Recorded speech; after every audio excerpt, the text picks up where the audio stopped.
सो दोस्तों welcome to money stocks. तो ये वीडियो के अंदर हम लोग बात करने वाले हैं मल्टीपल स्टॉक्स के बारे में।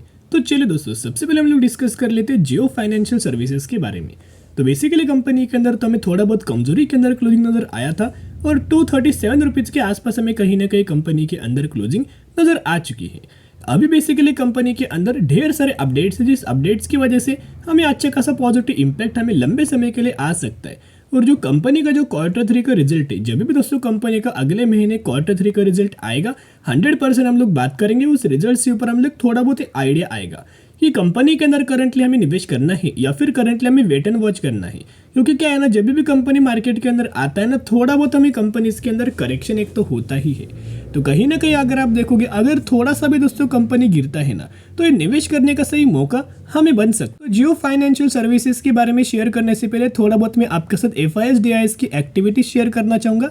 तो यहाँ अगर आप FIS की एक्टिविटीज़ देखोगे तो ऑलमोस्ट हमें 18 दिसंबर से लेके लगातार हमें FIS के द्वारा सेलिंग नज़र आ रहा था। आप देख सकते हो 18 दिसंबर से लगातार हमें FIS के द्वारा माल बेच रहे थे, लेकिन नेट अभी तक तो खरीदारी कितना किया आप यह देख सकते हो। ऑलमोस्ट हमें 23,000 करोड़ की खरीदारी अभी भी हमें FIS के द्वारा मार्केट के अंदर किया हुआ है। और अगर वही एक्टिविटीज़ अगर आप DIS का ट्रैक करोगे तो DIS के द्वारा सिमिलरली वाइसा वर्सा 18 दिसंबर से लगातार हमें DIS खरीदारी हमें मार्केट के अंदर कर रहे हैं। जब तक FIS भी खरीदारी नहीं करेंगे, DIS भी खरीदारी नहीं करेंगे, तब तक कंपनी के अंदर अच्छी खासी रैली नहीं आएगा। आपको एक वॉलेटाइल परफॉर्मेंस नजर आ सकता है, एक तो कंसोलिडेशन वाला परफॉर्मेंस हमें मार्केट के अंदर बना रह सकता है। जब भी FIS के अंदर हमें खरीदारी नजर आएगा, FIS जब भी मार्केट के अंदर खरीदारी करेगा ना, तभी मार्केट के अंदर अच्छी खासी रैली नजर आ जाए। तो चलिए अभी हम लोग डिस्कस कर लेते हैं जियो फाइनेंशियल सर्विसेज के बारे में। तो एक नेगेटिव खबर की अगर बात की जाए तो एक स्टेटमेंट हमें दिया गया था, Jio financial services will exit Nifty 50 and other indices of the NSE effective from 7 सितंबर। NSE indices said in the release. The decision is include the stock was taken as Jio Financial did not hit the price band in the last 2 trading sessions। यानी कि basically यह clear cut mention किया गया है कि जियो financial services जो पहले Nifty 50 और अदर इंडाइसेस के अंदर आ रहा था ना, वो बहुत ही जल्द हम लोग निफ्टी 50 से एग्जिट करने वाले हैं। तो जब भी कोई भी कंपनी किसी भी इंडाइसेस से बाहर दोस्तों निकलता है ना, तो आपको पता होगा कि जो फॉरेन इन्वेस्टर होते, जो डोमेस्टिक इन्वेस्टर होते या फिर जो म्यूचुअल फंड्स होता है ना, वो अच्छे खासे इंडाइसेस वाले कंपनीज के ही अंदर निवेश करता है। बहुत सारे जो FIs है, DIs है और म्यूचुअल फंड्स है ना, वो लोग इंडेक्स के अंदर देख के निवेश करते हैं। फॉर एग्जाम्पल निफ्टी 50, तो निफ्टी 50 के अंदर जो 50 कंपनीज होंगे ना, उनमें से अच्छी कंपनियों को पिक करेंगे। और करंटली जो जियो फाइनेंशियल सर्विसेज रिगार्डिंग जो खबर आया कि जियो फाइनेंशियल सर्विसेज निफ्टी 50 से बाहर होने वाला है, तो ये बाहर हो चुका है। तो जब ऐसा होगा ना, यह अभी होगा क्या कि FIs लगातार स्टेक सेल करेंगे, DIs स्टेक सेल करेंगे और म्यूचुअल फंड्स हमें स्टेक सेल करेंगे। तो उसी से रिलेटेड हमने कंपेयर किया है। अभी दोस्तों मैं आपके साथ म्यूचुअल फंड्स का डेटा, FIs का डेटा और DIs का डेटा मैं शेयर करना चाहूँगा। अभी देखना, यहाँ मैंने ओपन किया है। यहाँ अगर आप देखोगे तो इस साइड आपको क्या नज़र आया है, अगस्त 2023 और इस साइड सितंबर। ठीक है, तो यहाँ अगर आप क्लियर कट दोस्तों देखोगे तो अगस्त महीने के अंदर हमें प्रमोटर्स के पास 45.80% का स्टेक था और सितंबर महीने के अंदर 47% का स्टेक है। यानी कि प्रमोटर्स के द्वारा माल खरीदारी किया गया है। म्यूचुअल फंड्स देखोगे तो 6.5% तक का म्यूचुअल फंड्स हमें अगस्त महीने के अंदर था और बाद में 4.5% के आसपास नज़र आ रहा है। तो म्यूचुअल फंड्स के द्वारा माल थोड़ा बेचा गया है। DIs की अगर बात की जाए तो 10% का स्टेक था, अभी 9% है। फॉरेन इन्वेस्टर यानी कि FIs देखोगे तो 26.5% था, अभी 21.5% के आसपास है। और रिटेलर्स देखोगे तो रिटेलर्स के द्वारा हमें खरीदारी किया गया है। यहाँ DIs के द्वारा माल बेचा गया है, FIs के द्वारा माल बेचा गया है, लेकिन जो माल FIs और DIs के द्वारा बेचा गया है वो हमें रिटेल इन्वेस्टर के द्वारा माल खरीदारी किया गया है। तो थोड़ा बहुत तो चांसेस तो है दोस्तों कि थोड़ा बहुत हमें गिर सकता है, थोड़ा बहुत कंपनी के अंदर हमें गिरावट हो सकती है। अगर ये गिरावट के अंदर कंपनी मिलती है ना, तो निवेश करने का सही मौका बनेगा, क्योंकि फंडामेंटली कंपनी स्ट्रांग है, बिजनेस भी कंपनी का बहुत अच्छा है और पैरामीटर्स के अंदर भी कंपनी बहुत अच्छा खासा काम कर रही है, क्योंकि कंपनी के पैरामीटर्स भी लगातार ग्रो हो रहे हैं। लेकिन निफ्टी 50 से इंडेक्स के बाहर कंपनी निकला है, लेकिन निफ्टी नेक्स्ट 50 इंडेक्स के अंदर कंपनी की एंट्री हो चुकी है। तो करंट बेसिस की पर देखोगे नवमे के द्वारा ये स्टेटमेंट हमें दिया गया है कि ठीक है, निफ्टी नेक्स्ट 50 के अंदर हम लोग बैंक जियो फाइनेंशियल सर्विसेज को एंटर करने वाले हैं। तो जिसके अंदर हमें अदानी पावर है, जियो फाइनेंशियल है, IRFC है और PFC है।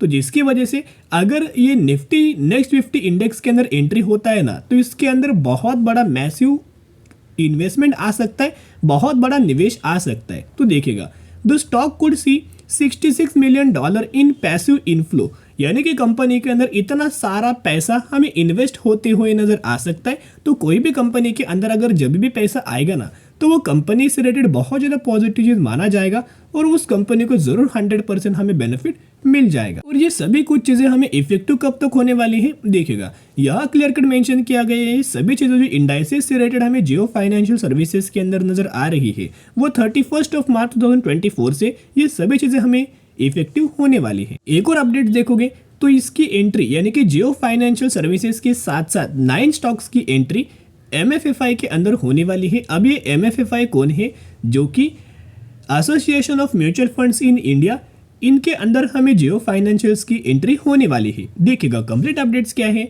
In the upcoming semi annual categorization of stocks by the association of mutual funds in India यानी कि MFFI based on market capitalization 9 stocks are likely to enter a large cap category and the recently listed Jio financial services could be one of them. यानी कि यहाँ देखोगे तो इनकी entry हमें large cap category के अंदर होने वाली है MFFI के अंदर। तो ये कोई भी कंपनी के अगर MFFI लार्ज कैप के अंदर एंट्री होता है ना, तो ये बहुत ज़्यादा पॉजिटिव माना जाता है और ये बहुत अच्छी खासी खबर नजर आ रही है। इसका इम्पैक्ट हमें जियो फाइनेंशियल सर्विसेज को नजर आ सकता है। अगर दोस्तों ऐसा होता है ना, तो इसके रिलेटेड भी, इसकी वजह से भी एक बहुत अच्छा खासा कैश इनफ्लो नजर आ सकता है। जियो फाइनेंशियल सर्विसेज की अगर बात करें तो कंपनी का रेवेन्यूज अगर आप देखोगे, बहुत ज्यादा कंपनी फंडामेंटली स्ट्रांग है। जून के अंदर 414 करोड़ के आसपास कंपनी का रेवेन्यूज था, वही सितंबर 2023 के अंदर 608 करोड़ के आसपास हुआ, यानी कि रेवेन्यूज के अंदर बहुत अच्छी खासी ग्रोथ नजर आ चुकी है। और वही चीज कंपनी का अगर आप प्रॉफिट देखोगे तो 332 करोड़ का प्रॉफिट था जून महीने के अंदर और सितंबर महीने के अंदर वही 668 करोड़ का प्रॉफिट हुआ, यानी कि ऑलमोस्ट 2 गुना हमें प्रॉफिट्स के अंदर जंप नजर आ चुकी है। यानी कि बेसिकली कंपनी कोई बुरा नहीं है, कंपनी बहुत अच्छा है।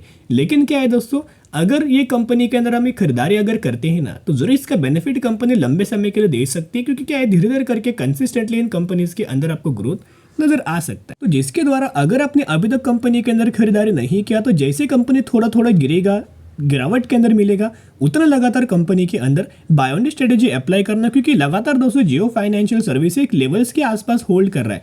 अगर ये कंपनी 230 रुपए तक का जो लेवल है, 230 रुपए का लेवल अगर ये कंपनी नीचे क्रॉस करता है ना, फिर 200 रुपए तक का हमें लेवल्स टारगेट्स कंपनी का नजर आ सकता है। इस लेवल्स के आसपास फिर कंपनी होल्ड कर सकती है, और अगर ऐसा होता है तो और ज्यादा निवेश करने का सही मौका हमें बन सकता है। चलिए अभी हम बात करने वाले हैं एक अगली कंपनी के बारे में। यही वो कंपनी है जिस कंपनी को 6000 करोड़ का बहुत बड़ा ऑर्डर हमें मिला हुआ है, और डिफेंस सेगमेंट से ये कंपनी बिलोंग करता है। ये कंपनी अगर आप देखोगे तो डायरेक्टली दोस्तों रॉकेट बन चुका है, इतना शानदार तरीके से कंपनी को ऑर्डर मिला है। अगर आप इस कंपनी का मार्केट कैप देखोगे तो 28,000 करोड़ का, यानी कि ये कंपनी एक लार्ज कैप कैटेगरी से बिलोंग करता है। साथ में 1570 रुपये के आसपास ट्रेड कर रहा है और 302% तक का रिटर्न शेयर होल्डर्स को प्रोवाइड किया है। तो हम लोग बात कर रहे हैं भारत डायनामिक्स लिमिटेड के बारे में। यस, भारत डायनामिक्स लिमिटेड की अगर बात की जाए तो फंडामेंटली कंपनी बहुत ज़्यादा स्ट्रांग है। लगातार कंपनी को डिफेंस सेगमेंट से लगातार कंपनी को बड़े बड़े ऑर्डर मिल रहे हैं, और दूसरी कंट्री से भी कंपनी को बड़े बड़े ऑर्डर करंटली मिल रहे हैं। यानी कि जो प्रोडक्ट ये कंपनी बनाती है ना, वो दूसरे कंट्रीज लगातार भारत डायनामिक्स को हमें अप्रोच कर रहे हैं। तो चलिए अभी हम आ चुके अपडेट्स के ऊपर। देखिएगा, boost for defence export, India to export Akash air defence system to Armenia in 6000 crore deal. तो कहीं ना कहीं अगर आप देखोगे एक बहुत अच्छा खासा प्रोडक्ट ये कंपनी एक्सपोर्ट करने वाली है आर्मानिया के अंदर, जिसका बहुत अच्छा खासा बेनिफिट होने वाला है। और ये डील कितना है, 6000 करोड़ का दोस्तों डील होने वाला है। तो आप देख सकते हो कितना शानदार तरीके से कंपनी को बेनिफिट मिलने वाला है, और दूसरी कंट्रीज से भी कंपनी को बड़े बड़े ऑर्डर हमें मिल सकते हैं। अभी देखना, ये अपडेट्स तो मैंने आपके साथ शेयर किया कि 6000 करोड़ का डील होने वाला है, और as well as the Akash system is already being used by the Indian Armed Force and it also being offered for export Vietnam and Philippines. तो ये वियतनाम और फिलीपींस के साथ साथ भी आखिरी स्टेज के आसपास ये कंपनी की भारत डायनामिक्स की हमें बातचीत कर रहे एकदम एंड स्टेज के ऊपर खड़ा हुआ है।